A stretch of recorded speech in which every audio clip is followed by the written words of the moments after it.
Hi, welcome to the 8th installment of our online statistics course and the second part of the linear models. Section 7 we talked about bivariate regression. Bivariate means two variables, and we had a single predictor x, an independent variable, and a dependent variable. And I want to go through some of the details there as we think about extending that to a multiple predictor model. So within the bivariate case, we were using the correlation as kind of a coarse estimate. When we're working in the multivariate setting, we're going to concern ourselves more with R squared.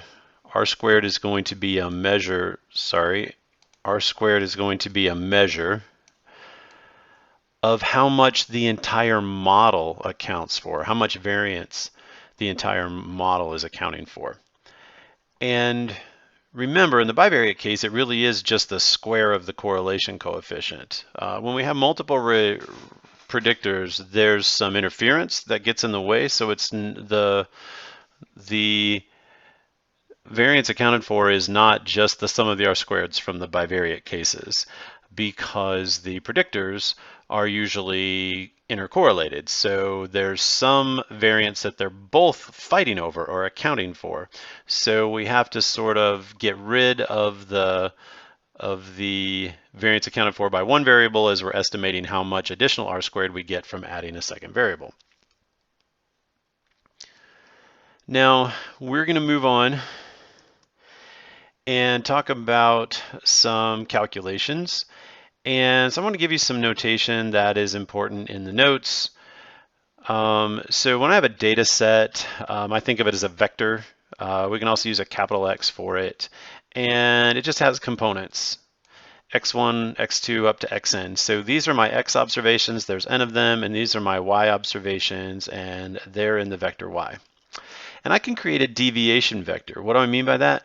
Well, I take the sample mean and I subtract that from each observation. How far does the mean deviate from, how far does each observation deviate from the mean?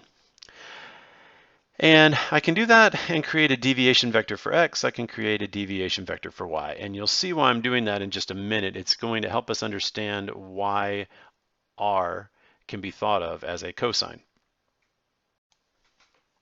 Okay, so how do we draw the line of best fit? So the first thing we do is we take the point x bar comma y bar, and the line of best fit is going to go through that point. All right, and so I'm trying to pick the values a and b that will minimize the squared residuals, the sum of the squared residuals, right? So I'm picking, so my variables actually are a and b, right? That's what I'm trying to optimize. So I have a Calc 1 optimization problem, and I know a point that it has to go through. So then I can just calculate the residuals, right? Remember, the y hat is the predicted y value. I put the x observation into the prediction equation and calculate y hat. The y's themselves are the actual y observations. So the residual, sometimes called the error, is just the actual minus the predicted. Okay, so I just take all of those differences and I square them. And I'm trying to minimize the area of those squares like you saw in the Rossmann-Chance applet that I showed you last time. So let's take a look. This is the one formula for the correlation coefficient. And it turns out that this is closely related to z-scores. Now, this is almost the standard deviation for x and y. And if I was trying to get the standard deviation, I need a 1 over n minus 1 in here, and I'd need it in here. So you end up multiplying by n minus 1 over n minus 1. And then what you find is that you actually are getting these z-scores. Okay, so what happens? Well, this n minus 1 is the numerator, right? I had an n minus 1 divided by n minus 1. This n minus 1 in the denominator became the square root of n minus 1 times the square root of n minus 1. So I could put one of those square roots of n minus 1 in with the x's and one in with the y's. And therefore I could group them and get a z-score here for the y's and a z-score here for the x's. That's where these are coming from. So this n minus 1 is actually this 1 in the numerator here, and the denominator was 2 square roots that slid into these terms. And why are we taking a look at this? Well, it's interesting that the correlation is just the standardized score for the x observation times the corresponding standardized score for the y observation. We just sum up all those products and multiply by 1 over n minus 1. Well, that's interesting, but it does kind of help you see what's going on, right? What standardized change in y is being driven by these standardized changes in x. So the other interesting idea is that the correlation is a cosine. And why do I say that? Well, I'm going to remind you of this formula from Calculus 2, Calculus 3. I'm not sure where you would have seen it, but somewhere in there. And it says that for any two vectors, if I take their dot product, that's equal to the magnitude of vector u times the magnitude of vector v times the cosine of theta, where theta is the angle of incidence between the two vectors. Well, it turns out that this is r.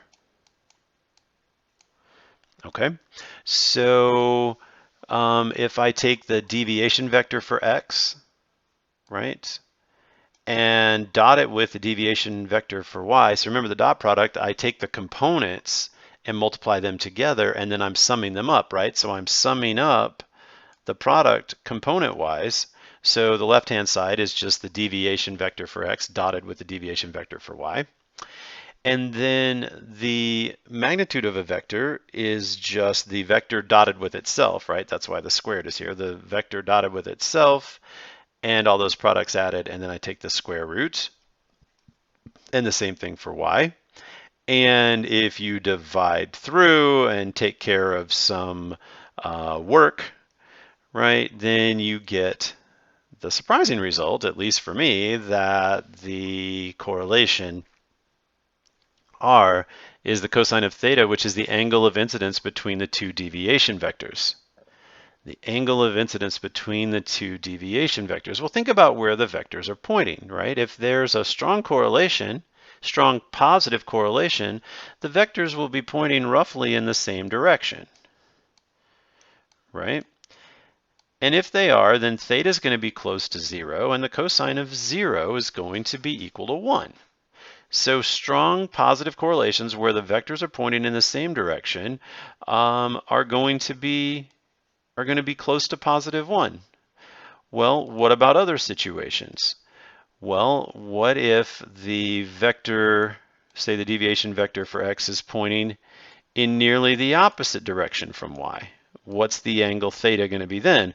Well, now the angle theta is near 180 degrees, and the cosine of 180 degrees, or the cosine of pi, is close to -1. So that kind of makes sense. They're related strongly if they're pointing almost opposite, right? The changes in one are causing changes in the other in the opposite direction, but the correlation is -1 or close to -1.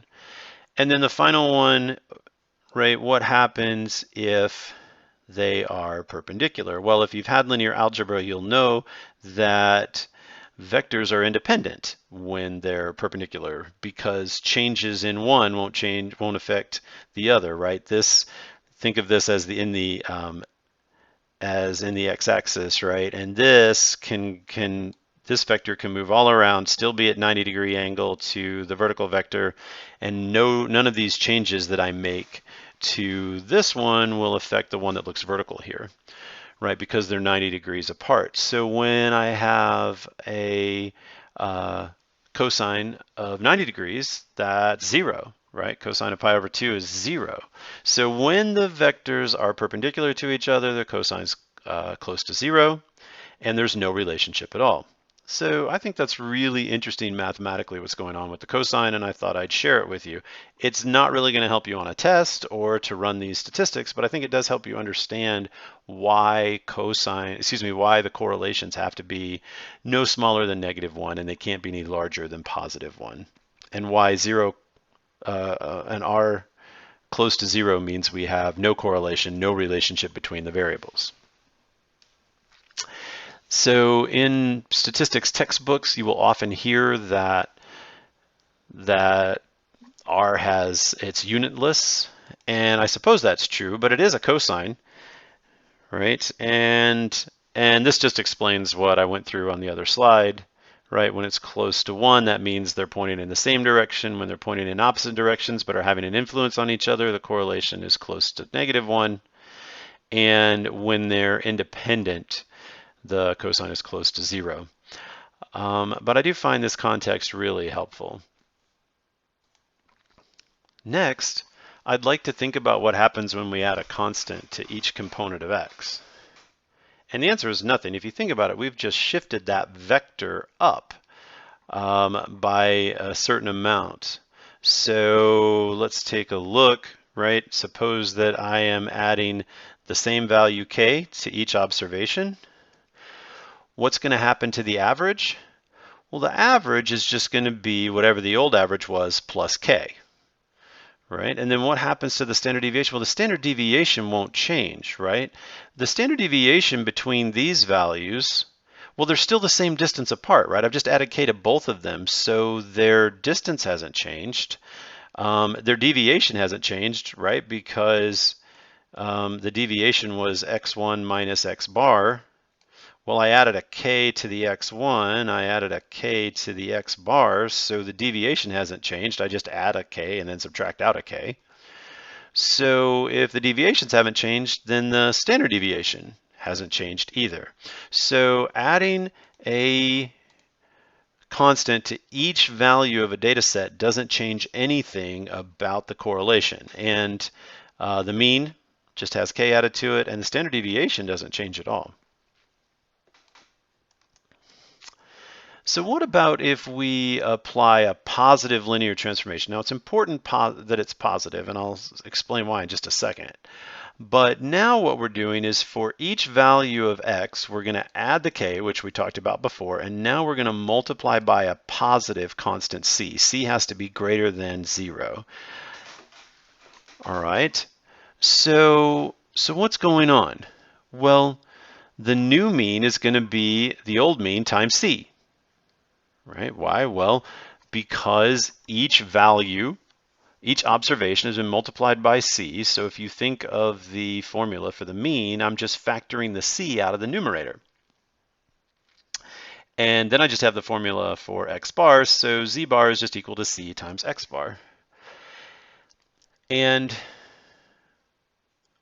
then the standardized scores will not be affected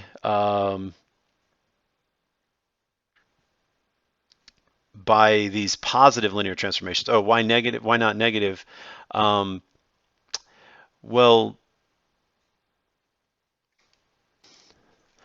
the magnitude will be fine, but if I multiply if I multiply all my x observations by a negative constant, then I'll switch a positive correlation to a negative correlation. So that's why we're sticking with a positive correlation. Positive linear transformation. So why do we care? So this Wagad, great professor of mine, math professor, actually encouraged us to ask that question: who gives a darn? It's a good question to ask ourselves. So we've gone through this. Why does it matter? Well, what the big takeaway with regression is that the units don't matter, that we'll have the same correlation no matter what. If you think about it, all of the units, or most unit transformations, right, are positive linear transformations. We usually just multiply by a fraction, a positive fraction. So let's think about this. We're going back to the daughter's height and the father's height. And trying to find a correlation between them. Remember, the father's height was the independent variable and the daughter's height was the dependent variable. Well, Suppose we convert the daughter's heights to centimeters, but we leave the father's heights in inches. What's going to happen? And the answer is not much, right? The correlation will stay the same. So r is still the same. R squared is still the same since r is the same. What's going to happen is the line of best fit will be slightly different, but we'll still have the same strength and direction of relationship that we had before, as long as we can measure, as long as the units don't affect the accuracy with which we can measure. And then what if we convert the father's heights to furlongs? And I don't even know if that's possible. Same thing. The r and the r squared are impervious to just changes in the units because the physical distances between the points haven't changed. Just how we're measuring, or the units we're measuring in, has changed. So yes, will the line of best fit be different? Yeah, because yards are different than inches. But the r and r squared will not be affected by changes in the units. And it doesn't even matter if we change both the father's and the daughter's heights to millimeters, nanometers, whatever kind of units you want, the correlation and the coefficient of determination will not change.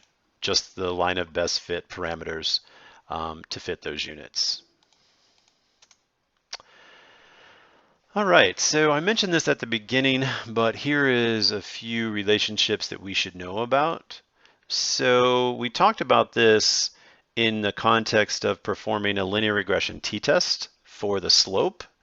And this explains why the slope is only 0 when r is. The standard deviations have to be positive unless there's a trivial data set, like a constant data set would have 0 standard deviation. Anything where there's at least 2 different numbers in the data set is going to have a positive standard deviation. So the slope will have the same sign as the correlation coefficient, and it will be 0 if and only if the correlation is 0. The slope is equal to 0 if and only if the correlation is. All right, so we have this line of best fit. A, which equals, well, let me explain. This is saying that the point x bar, y bar is on the line of best fit. And I have to choose A and B is already being chosen over here.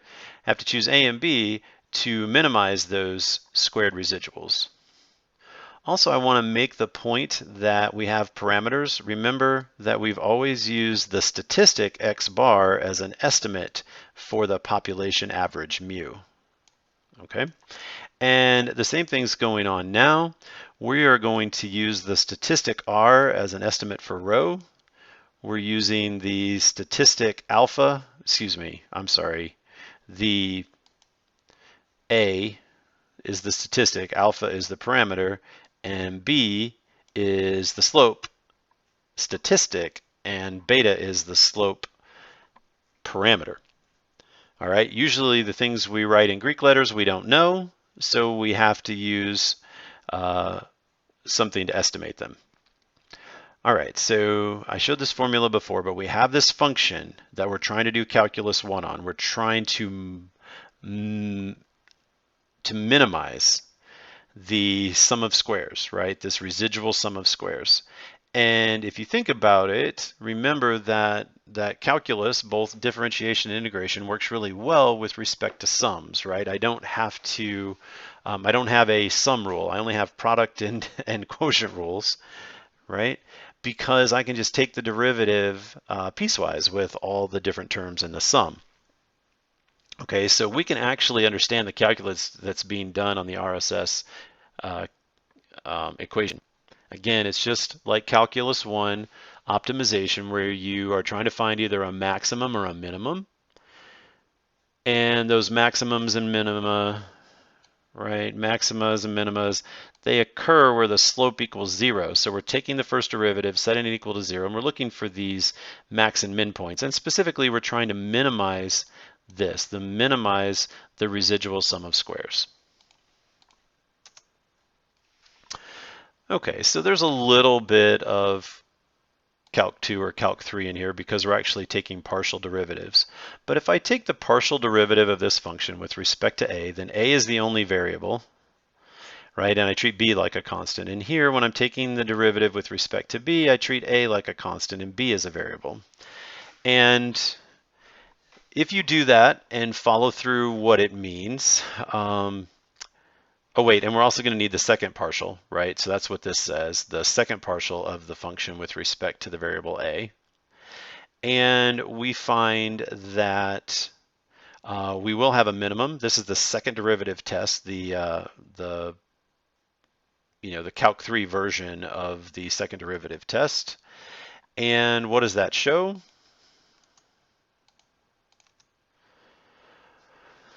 Well, let's walk through it. So the derivative of the function with respect to a, right, is so the a derivative of x with respect to x is just 1, right? So the a goes away.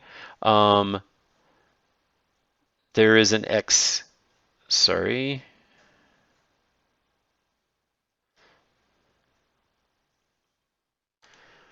I'm sorry, I misspoke. We have already taken the derivative of them. Remember, on the previous slide, we had a squared, so we were actually using the chain rule. And so this is the derivative with respect to a. And this is just simplification, so we can split up the sum across all these terms, which is what we've done here, and that means we can move some things to the other side. This, I've just added a to itself n times, so that's this term. We've pushed these terms over here, and when I divide through by a, notice that this is the average y value, and this is the average x value, and there's the coefficient b. So there's the proof that the line of best fit has to have this relationship. And solving for b works much the same. Remember, this had a squared term. We took the partial derivative with respect to b, so that's how this popped out. Sorry, I misspoke earlier. And so now we're just doing the same kind of simplification. So we are factoring out, or excuse me, distributing this through and dividing by 2. We don't need the 2, so we can divide by, we divided by a -2. So now we have the x and the iy jumping into the first term. We have the x and x sub I and the a in the second term, and then an x squared and the b. So we're going to solve this. And, oh, I forgot, we're going to substitute from a. So we solved for that before. We know that a is equal to this. So you see it in red. Let me ditch this for a second. And so you see in red the substitution we're making. All right. This term has remained unchanged. Here we're splitting this up. So this is the first part, the x sub I and the y bar, and this is the second part. And this has remained unchanged. So what's happening here, we're going to factor the b out of both of these terms. And it comes out here. And now I can solve for b, right? I'm going to shove these two terms over by subtracting one and adding the other. That's going to be the numerator down here. And then I'm going to divide through by the things that's in brackets.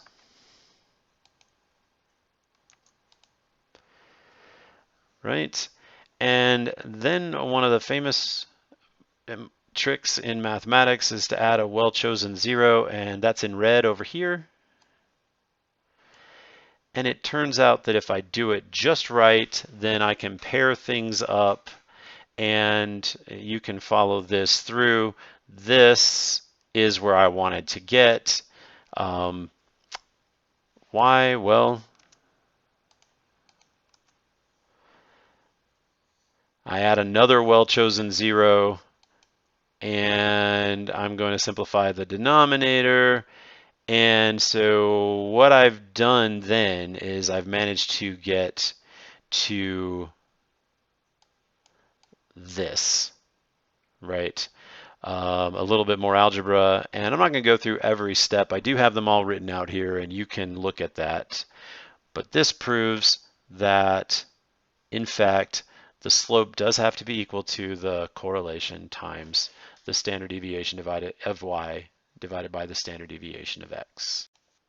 So to summarize, the line of best fit always passes through the point mean of x comma mean of y, right? The average x observation and the average y observation, which makes sense that the line of best fit would go through that point. As I've said a couple of times, we have this relationship between B and R so that they have to be the same sign, and one is close to 0 if and only if the other one is. All right. So this relationship shows the two different linear regression t-test hypothesis we use, and your calculator is showing both, right? Your calculator shows the rho not equal to 0 and beta not equal to 0 as the two possible alternative hypotheses. And then we're going to use a QQ plot I showed it in the RStudio module 7, but we're going to use it a ton more in the RStudio work for module 8.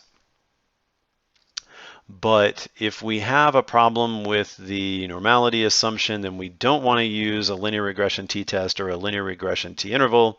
So we're going to use a bootstrapping estimate for the slope estimates of the regression model. So multiple regression is going to work just like linear regression, right? This part, if I just take the first couple terms here, this is just bivariate regression. What we're doing, however, is we're going to add another slope coefficient and another predictor, and each of these k predictors is going to have its own slope coefficient. And again, these are betas, right? They're going to be estimated by these statistics, which we can calculate.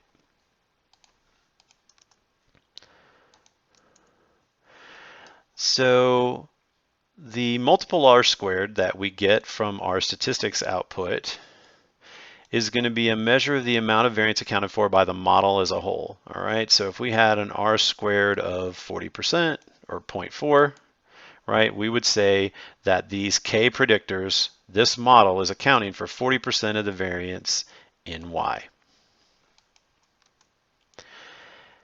Now the interesting thing is the QQ plot will work exactly like it did for us, right? Because what are the residuals? Well, think about the residuals. The residuals are still just the y sub i's minus the y sub I hats, right? But the y hat, the predicted y, is based on all of the predictor variables.